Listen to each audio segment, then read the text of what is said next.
ठीक है। तो हमारा जो नेक्स्ट टॉपिक है that is relation between density and molecular mass. तो हमारा नेक्स्ट हेडिंग है रिलेशन बिटवीन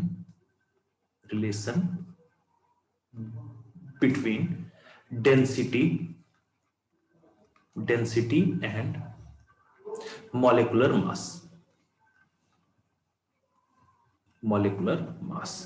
ठीक है। तो बड़ा सिंपल सा हेडिंग है, तो आप इसको देखो एक बार, समझ में इजीली आपको आता हुआ ये दिखेगा। ठीक है, चलिए। तो अगर हम लोग इसको देखें, जैसे मान के चलो, जैसे हमारी इसकी कहानी की शुरुआत कहां से होती है। ठीक है, जैसे आपने आइडियल गैस इक्वेशन पढ़ा है। ठीक है, आपने आइडियल गैस इक्वेशन पढ़ लिया है। तो आपको आइडियल गैस इक्वेशन क्या बोलता था? आइडियल गैस इक्वेशन आपको बोलता था कि हमारा एक रिलेशन होता है पीवी और एनआरटी के बीच में, that is P V equal to n R T. यहां तक सही है? तो अब मुझे थोड़ा सा यहां पे इसमें कुछ मोल्ड करने की जरूरत पड़ेगी और उस बेसिस पे हम लोग यहां पे कुछ नए रिलेशंस को पढ़ते हैं। ठीक है, जैसे मान के चलो मैं क्या कर रहा हूं, इसमें कुछ मोल्ड क्या करना चाह रहा हूं। जैसे मैं इसको क्या ये लिख सकता हूं, पीवी इक्वल टू एनआरटी। तो आपको ये दिया हुआ है, ये आइडियल गैस इक्वेशन है। तो मैं इसमें थोड़ा सा मोल क्या कर रहा हूं, पीवी तो एज इट इज लिख रहा हूं। मोल को क्या हम लोग, आपको पता है कि मोल को हम लोग क्या लिख सकते हैं, mass of substance divided by it's molar mass. ये तो हम लोग लिख ही सकते हैं। ठीक है, तो क्या मैं आपको, अगर मैं थोड़ा सा यहां पे अगर ध्यान दूं, तो मैं बिल्कुल यहां पे ये चीज लिख सकता हूं कि इसको mass of substance divided by it's molar mass, और मैं इसको तो एज इट इज क्या लिख सकता हूं, आरटी लिख सकते हैं। ठीक है, तो देखो मैं यहां पे इसको अगर थोड़ा सा मोल्ड करूं, थोड़ा सा अगर चेंज करूं, तो अगर मैं m और v को एक्सचेंज करूं तो क्या लिख सकता हूं, mv इक्वल टू, इसको मैं लिख सकता हूं w बाय v, और ये आपका क्या हो जाएगा, RT।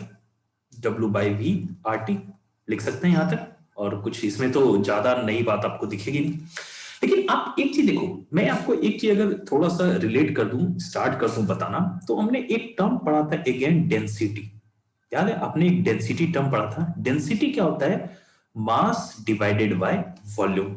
मतलब किसी का भी डेंसिटी निकालना है तो आप उसके मास को उसके वॉल्यूम से अगर आप डिवाइड कर दो तो आपको डेंसिटी आता हुआ दिखेगा। ये तो हमने पढ़ा ही था।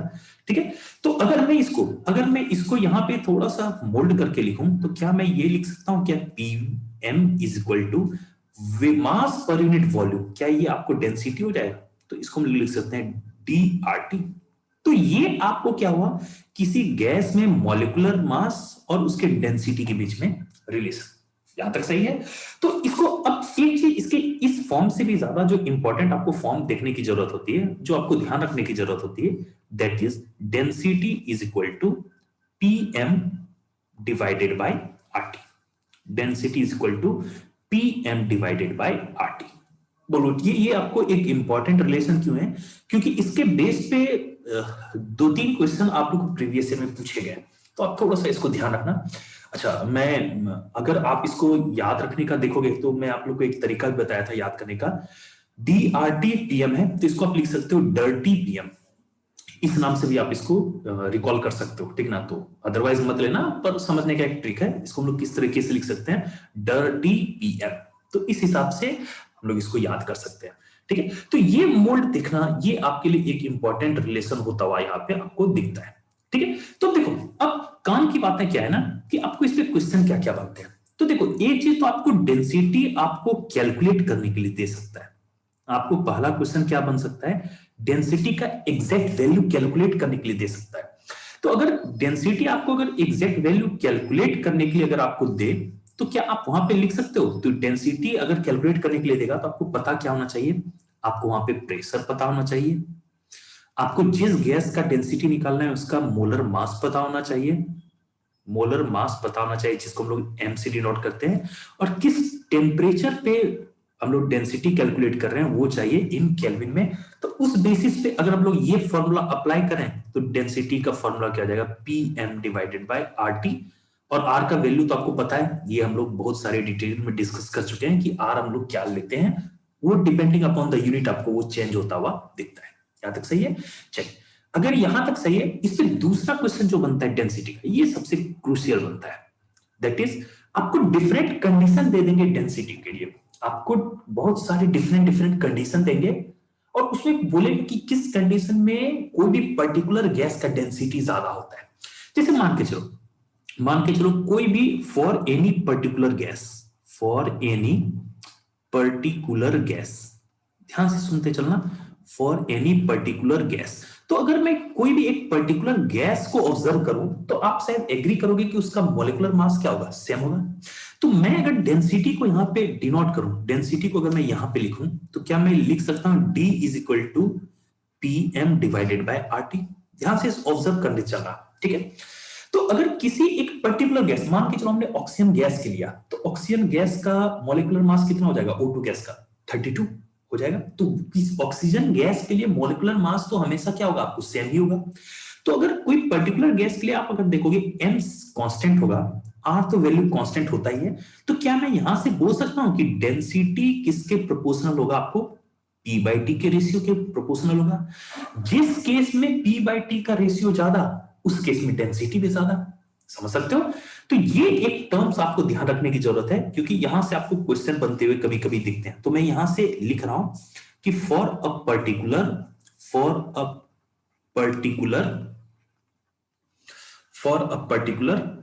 Molecule,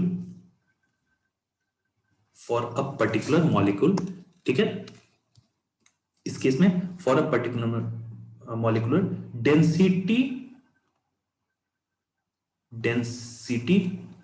depends on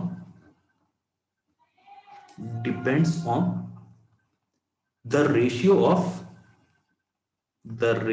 of p/t। शायद आप ये एग्री कर रहे हो कि अगर आपको p/t का रेशियो इंक्रीज होता हुआ दिखेगा, मतलब उस पर्टिकुलर गैस की डेंसिटी भी आपको बढ़ती हुई दिखेगी। तो ये दो तरह के क्वेश्चन ही डेंसिटी से मैक्सिमम बनते हैं। तो मैं आपको जल्दी से रिकॉल करता हूं, मैंने क्या पढ़ा। मैंने पढ़ा कि आखिर डेंसिटी और molecular mass of any molecules का कैसे रिलेट करते हैं। तो यहां से हमने पढ़ा कि पीएम इक्वल टू DRT, जिसको हम लोग डर्टी पीएम के नाम से भी याद करते हैं। तो याद करने पे ध्यान देना, इसको अदरवाइज मत लेना, ठीक है। तो यहां से आपको दो तरह के क्वेश्चन पूछते हैं कि अगर आपको कोई केस पर्टिकुलर दे दिया जाए तो पूछ लेगा कि आपको डेंसिटी निकालिए, क्या होगा। दूसरा क्वेश्चन जो रेगुलरली पूछा जाता है कि आपको किसी मॉलिक्यूल्स के लिए ना डिफरेंट कंडीशन दे देंगे, बोलेंगे किस केस में उस पर्टिकुलर मॉलिक्यूल का डेंसिटी ज्यादा होगा, किस केस में उस पर्टिकुलर मॉलिक्यूलर का डेंसिटी कम होगा। ये आपसे पूछा जाता है। बोलो यहां तक एग्री कर रहे हो? अगर यहां तक आप अगर एग्री करते हो तो अब हम लोग जल्दी से इस क्वेश्चन को हम लोग कंप्लीट करते हुए नजर आते हैं, ठीक है। चलिए, जैसे मैं आपके लिए कुछ क्वेश्चन लिख के रखा हूं नीचे में, एक तो प्रीवियस ईयर IIT का क्वेश्चन है और एक आपको जनरल कॉन्सेप्ट के लिए क्वेश्चन है। देखिए, जैसा मान के चलो मैं आपको अगर इसको इलिस्ट्रेट करना शुरू करूं, जैसे मान के चलो मैंने ये बताया कि आपको ये कोई भी क्वेश्चन है, ठीक है। तो आपको पूछा गया है which of the following 4 condition will the density of nitrogen be highest, यानी आपको नाइट्रोजन गैस का डेंसिटी इस चारों में किस कंडीशन में हाईएस्ट होगा। तो देखो, आपको एक चीज पता है कि हमने देखा है कि फॉर पर्टिकुलर कोई भी एक पर्टिकुलर अगर हम लोग गैस की बात करें तो डेंसिटी किसके प्रोपोर्शनल होता है, p/t के रेशियो के बराबर। जिस केस में p/t का रेशियो ज्यादा, उस केस में उसकी डेंसिटी भी क्या होगी, ज्यादा, ठीक है। चलिए, फर्स्ट केस में हम लोग p/t का रेशियो अगर देखें, अगर हम लोग A के केस देखेंगे, क्या आपको पता है कि STP में p का वैल्यू कितना होता है, 1 atm। अच्छा जी, टेम्परेचर हम लोग कितना लेते हैं, 273 केल्विन लेते हैं। तो अगर हम लोग p/t का रेशियो देखें तो इसका वैल्यू आएगा 1/273, ठीक है। और देखो, एक्यूरेट वैल्यू कैलकुलेट करने की गलती मत करना, क्योंकि टाइम कंज्यूमिंग होगा, आप ऑब्जर्व कर सकते हो। अच्छा, बी के केस में अगर हम p/t का रेशियो देखें तो p और t तो डायरेक्ट दिख रहा है आपको, तो सेकंड वाले केस में p/t का रेशियो कौन सा हो जाएगा, 2/273। बोलो बात सही है, ठीक है। चलिए, थर्ड वाले केस में देख लेते हैं p/t का रेशियो क्या है भाई। थर्ड सी वाले केस में p/t का रेशियो है 1/546 है p/t का रेशियो। और लास्ट वाले केस में p/t का रेशियो क्या है, तो ये है आपको 2/546 है किसका, p/t का रेशियो। अच्छा, क्या आप इस चारों ऑप्शन को देख के बता सकते हो किस केस में p/t का रेशियो ज्यादा है। तो आप आराम से बोलोगे, आराम से देखो, A और B में P/2 का रेशियो किसका ज्यादा है? B का। अच्छा, C और D में अगर आप देखोगे तो D इज नथिंग बट ये आपको क्या दिया हुआ है? ये 1/273 दिया हुआ है। तो आपको A और D का तो P/T का रेशियो सेम है, तो इसका मतलब इस दोनों केस में डेंसिटी क्या होगा? सेम होगा। अच्छा, अब लफड़ा कहां पे बचा कि B और C में देखते हैं। तो B और C में आप देखोगे तो साफ आपको दिख रहा है कि B के केस में P/T का रेशियो क्या है? ज्यादा है। और अगर B के केस में P/T का रेशियो ज्यादा है, इसका मतलब डेंसिटी हाईएस्ट किस केस में होगा? डेंसिटी विल बी हाईएस्ट कब? When P is equal to 2 atm and temperature is equal to 273 kelvin. कैसे हो गया? बस सिंपल, कुछ नहीं, P/T का रेशियो देखो, P/T का रेशियो कंपेयर करोगे, जिस केस P/T का रेशियो ज्यादा उस केस में डेंसिटी ज्यादा, मतलब इसका कौन सा आंसर आता हुआ दिखेगा आपको? बी आंसर आता हुआ दिखेगा। बोलो बात सही है? ठीक है, तो ये एक आपका इलस्ट्रेशन एक क्वेश्चन था, आप इसको ध्यान रखना, इस तरह के क्वेश्चन बनते हैं। अच्छा, ये क्वेश्चन तो आपको एग्जैक्टली IIT में पूछा गया है, ये IIT का क्वेश्चन है।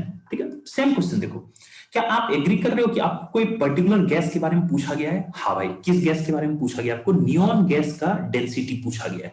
तो अगेन एक पर्टिकुलर गैस दिया है तो डेंसिटी किसके प्रोपोर्शनल होगा? जिस केस में P/T का रेशियो ज्यादा, उस केस में आपको डेंसिटी भी ज्यादा होगी। कहानी हम लोग को क्लियर है। तो अब हम लोग काम क्या बचा कि भाई डेंसिटी कैलकुलेट कर लेते हैं। ए के केस में डेंसिटी क्या होगा? 1/273। ठीक है, बी के केस में डेंसिटी क्या देगा? 2/273। क्यों? क्योंकि 0 atm 0 डिग्री सेंटीग्रेड, इसको हम लोग किस में लिखेंगे? केल्विन में। अच्छा, सी के केस में हम लोग क्या लिखेंगे? 1/273 डिग्री सेंटीग्रेड है, यानी इसको केल्विन में अगर बदलेंगे तो क्या हो जाएगा? 273 प्लस 273, यानी 273 का 2 टाइम्स करोगे तो 645, यानी क्या आ जाएगा? 546 केल्विन। और डी के केस में क्या आ जाएगा रेशियो? 2/546। तो अगर आप इतना ध्यान दोगे तो साफ आप एक चीज बिल्कुल समझ सकते हो कि भाई कि आपको P/T का रेशियो सबसे ज्यादा किस में आएगा? 2/273 वाले में। शायद आप एग्री करोगे, क्यों? क्योंकि अगर B और D में देखो, न्यूमरेटर तो सेम है लेकिन डिनोमिनेटर बड़ा है, तो D का वैल्यू B से तो कम ही आएगा, ये तो तय है। अच्छा, अब अगर A और B में कंपेयर करें तो न्यूमरेटर डबल हो रहा है जबकि डिनोमिनेटर सेम है, तो ऑब्वियस है B का वैल्यू ज्यादा होगा। तो आप अगर गौर करोगे तो डेंसिटी का वैल्यू अगर आप देखोगे तो B वाले केस में ज्यादा होगा, तो ऑब्वियस है कि इसका आंसर आपको क्या आता हुआ दिखेगा? B आता हुआ दिखेगा। बड़ा सिंपल सा चीज है। तो आपको एक चीज ध्यान देना है कि क्वेश्चन क्या बनते हैं। एक तो आपको डायरेक्ट क्वेश्चन देता है कि P दे दिया जाएगा, M दे दिया जाएगा, टेम्परेचर दे दिया जाएगा और आपसे बोलेगा कि डेंसिटी फाइंड करो। वो तो बड़ी सिंपल सा केस होता है कि सारा चीज दिया हुआ है, आप डर्टी PM याद रखो, आपसे बन जाएगा। दूसरा जो रेगुलरली क्वेश्चन में पूछे जाते हैं कि आपको अलग अलग कंडीशन दे देंगे, उस केस में पूछा जाता है आपको डेंसिटी किस केस में ज्यादा होगा, किस केस में कम होगा। तो उस केस में आपको थोड़ा सा कंपेयर करने के लिए आना चाहिए। और मैंने यहां पे आपको समराइज किया दो चीज कि डेंसिटी उस केस में हाइयर होगा जिस केस में P/T का रेशियो ज्यादा होगा। अच्छा, एक चीज ध्यान रखना, ये किसके लिए वैलिड है? फॉर एनी पर्टिकुलर गैस के लिए आपका वैलिड है। तो इसको आप देखो, एक बार नोट्स बना लो इसको, और इसको आप सिंपल सा डेरिवेशन था और इस पे चूंकि 3-4 क्वेश्चन आपको प्रीवियस में पूछे गए हैं, तो आप इसको एक बार रिव्यू करो। और इसके बाद हम लोग next heading that is Dalton's law of partial pressure पढ़ेंगे। उसके बाद हम लोग फिर फर्दर टॉपिक के आगे प्रोसीड करेंगे। तो ये आप हेडिंग क्वेश्चन बनाओ, इसके 2 क्वेश्चन तो मैंने आपको करवा दिए, 2-3 क्वेश्चन आप लोग को जेईई और नीट में प्रीवियस ईयर में है, तो उसको भी आप बना सकते हैं डेंसिटी पे बेस्ड। और इस तरह से ये आपका छोटा सा एक टॉपिक आपको कंप्लीट होता हुआ दिखेगा। ठीक है, तो हम लोग यहीं तक इसको रहने देते हैं। आप लोग इसको पढ़ो, समझो और कुछ क्वेश्चन बनाने की कोशिश करो। ठीक है, थैंक यू।